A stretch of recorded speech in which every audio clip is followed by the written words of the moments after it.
Sri Lanka's external debt has surged from $20 billion to over $50 billion in just a decade, with Chinese loans making up nearly 15%.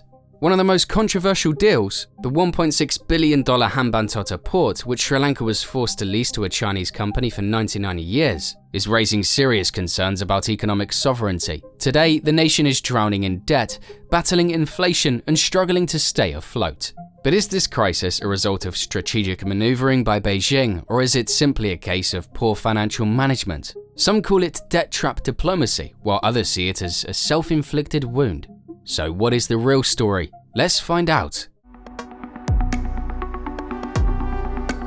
Sri Lanka's history has always been marked by trade with China. For centuries, Chinese merchants visited the island, leaving behind a legacy of early commercial ties. Ancient cities like Anuradhapura and Polonnaruwa were bustling centers where goods such as silk, spices, and precious stones moved along busy sea routes.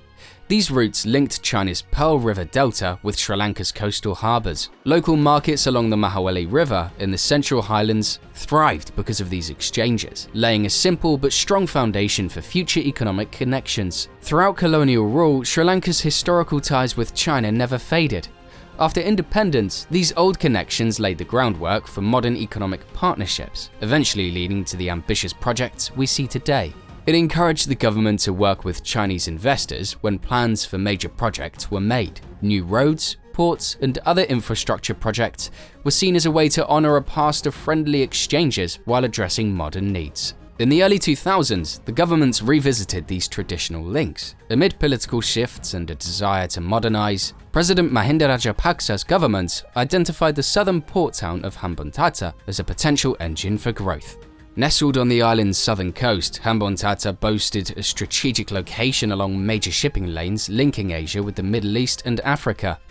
The vision was simple yet grand: transform this quiet town into a bustling maritime hub that could rival established ports in the region. Facing rejections from traditional financial institutions in the West and India, Sri Lanka's policymakers looked eastward. The Chinese government, eager to expand its global influence through infrastructure investments, presented an attractive alternative. Through the Export-Import Bank of China, Sri Lanka secured a loan of $361 million at an annual interest rate of 6.3%, with Chinese construction firms leading the port's development. For many, this deal symbolized a new era of cooperation between the two nations, a mutually beneficial relationship that promised economic revitalization and enhanced regional connectivity. However, the ambitious Hambantota project was not without its risks. Proponents argued that its strategic position would soon attract major shipping traffic, fueling rapid economic growth. Critics, on the other hand, cautioned that the scale of the investment, coupled with high interest rates, might plunge Sri Lanka into a debt trap. As construction began, the nation was filled with hope and trepidation. The massive cranes, the influx of Chinese engineers, and the rapid pace of development painted a picture of unstoppable progress. Yet beneath this outward display of ambition, the seeds of financial vulnerability were quietly being sown. In this environment of high stakes and lofty goals, Sri Lanka's decision to partner with China marked the beginning of a complex journey, one that would ultimately expose the nation to the unpredictable currents of global finance and geopolitical maneuvering. As Hambantota Port neared completion, the initial optimism began to wane. The grand infrastructure project, once touted as a catalyst for economic prosperity, soon revealed its darker side. Despite its strategic location, the port struggled to attract the expected maritime traffic, and the revenue projections fell drastically short of forecasts. The inability to generate sufficient income to service the debt left Sri Lanka burdened with escalating financial obligations. By 2019, the nation's foreign debt had swelled to 41.3% of its GDP. The Chinese loans, while only accounting for an estimated 10 to 12% of Sri Lanka's total external debt, became emblematic of the broader debt dilemma. International sovereign bonds, largely held by Western investors, comprised about 36.5% of the debt, indicating that the crisis was not solely a consequence of Chinese financing. Nonetheless, the perception that Chinese involvement had catalyzed a loss of economic sovereignty spread rapidly among local and international observers. This perception was further fueled by the heavy interest burden and the inflexible terms of the loan agreements, which left Sri Lanka with limited policy options in the face of economic downturns. As the global economic landscape shifted, with falling commodity prices, volatile financial markets, and domestic political unrest, the nation found itself caught in a precarious balancing act. Fiscal challenges were compounded by dwindling state revenues, partly due to tax cuts implemented in 2019, which, while intended to stimulate growth, inadvertently reduced the government's capacity to meet debt obligations. The picture that emerged was one of a nation whose ambitious leap towards modernization had become mired in a quagmire of debt. The escalating financial pressure led to severe strains on foreign reserves, making it increasingly difficult for Sri Lanka to finance essential imports and maintain the infrastructure projects that had once promised a brighter future. With every passing month, the weight of accumulated debt threatened to stifle the nation's economic potential and undermine public confidence, setting the stage for an unfolding crisis that would ripple far beyond its shores. In an effort to relieve the mounting debt pressure, Sri Lanka made a dramatic and controversial move. By 2017, the government found itself with few viable options to service the enormous loans taken for Hambantota port. In a bid to recoup some of the lost revenues and stabilize the economy, Sri Lanka decided to lease an 80% stake in the strategically important port to China Merchants Port Holdings on a 99-year lease for $1.12 billion. This decision, seen by many as a desperate attempt to manage fiscal liabilities, ignited intense debate both domestically and internationally. For some, this lease was a pragmatic move, a necessary step to attract foreign investment and inject liquidity into a struggling economy. Proponents argued that transferring operational control to an experienced Chinese firm would not only ensure efficient management of the port, but also open up new avenues for regional trade and economic integration. Yet, for others, it signified a stark loss of sovereignty. The notion that a vital national asset could effectively be under foreign control for nearly a century sparked fears of a long-term economic dependency and diminished autonomy. Media outlets and economic analysts around the world began to question whether this move was evidence of so-called debt trap diplomacy, a theory that suggests China intentionally extends excessive credit to strategically important countries to secure influence over critical assets. In Sri Lanka's case, the narrative quickly evolved into a cautionary tale of unchecked ambition, where financial desperation led to decisions with far-reaching geopolitical implications. Local citizens, already reeling from the tangible impact of the economic crisis, rising inflation, shortages of essential goods, and dwindling public services, watched with growing anxiety as a cornerstone of their national pride was leased out indefinitely.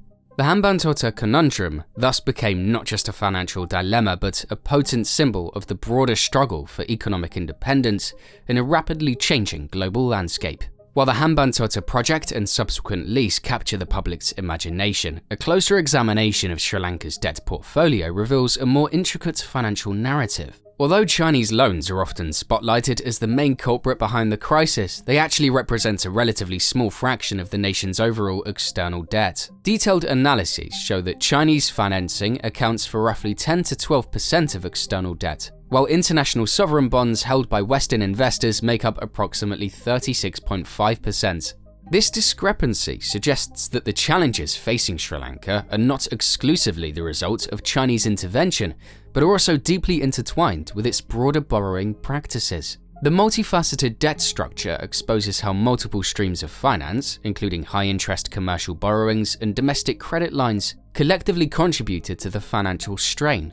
When global market conditions worsened and domestic revenues dwindled, the cumulative pressure of servicing these diverse debts became overwhelming. Critics who subscribe to the debt trap narrative often overlook these other elements, thereby simplifying a complex situation into a binary tale of good versus bad. In truth, Sri Lanka's predicament reflects a convergence of factors. Policy missteps such as the 2019 tax cuts that slashed state revenues, the severe economic repercussions of the COVID-19 pandemic on critical sectors like tourism, and the inherent volatility of global financial markets. Behind every statistic lies a series of policy decisions and economic circumstances that have compounded over time. While Chinese loans have become the poster child for external influence, they are merely one part of a larger mosaic of fiscal challenges. This nuanced perspective forces us to rethink the conventional narrative.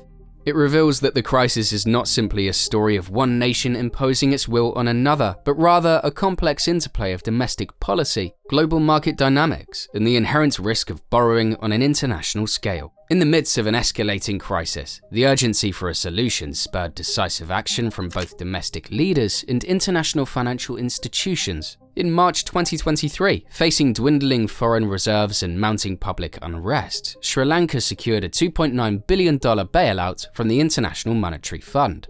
This intervention marked a pivotal turning point, a lifeline extended to stabilize the faltering economy and initiate a comprehensive debt restructuring process. Behind the scenes, negotiations unfolded with an array of creditor nations, including China, resulting in an agreement to restructure approximately $10 billion of bilateral debt by mid-2024. These measures, while not an immediate cure-all, provided a glimmer of hope in an otherwise bleak fiscal landscape. Although critics had long decried Chinese loans as the primary trigger of Sri Lanka's woes, recent data began to reveal signs of stabilization. By early 2025, the economy showed modest growth projections of 2.2% for 2024, and inflation, while still a concern, had started to moderate. Analysts argued that careful restructuring and a renewed focus on domestic revenue generation were beginning to yield positive results. Local businesses, once suffocated by uncertainty, cautiously resumed operations, and international investors signaled a renewed, albeit tentative, confidence in the nation's long-term prospects. Yet challenges remain on this long and winding road to recovery. What are your thoughts on the matter? Do you think China is the main reason behind Sri Lanka's economic struggles? Let us know in the comments below. Hit like if you found this video informative and subscribe for more global economic breakdowns.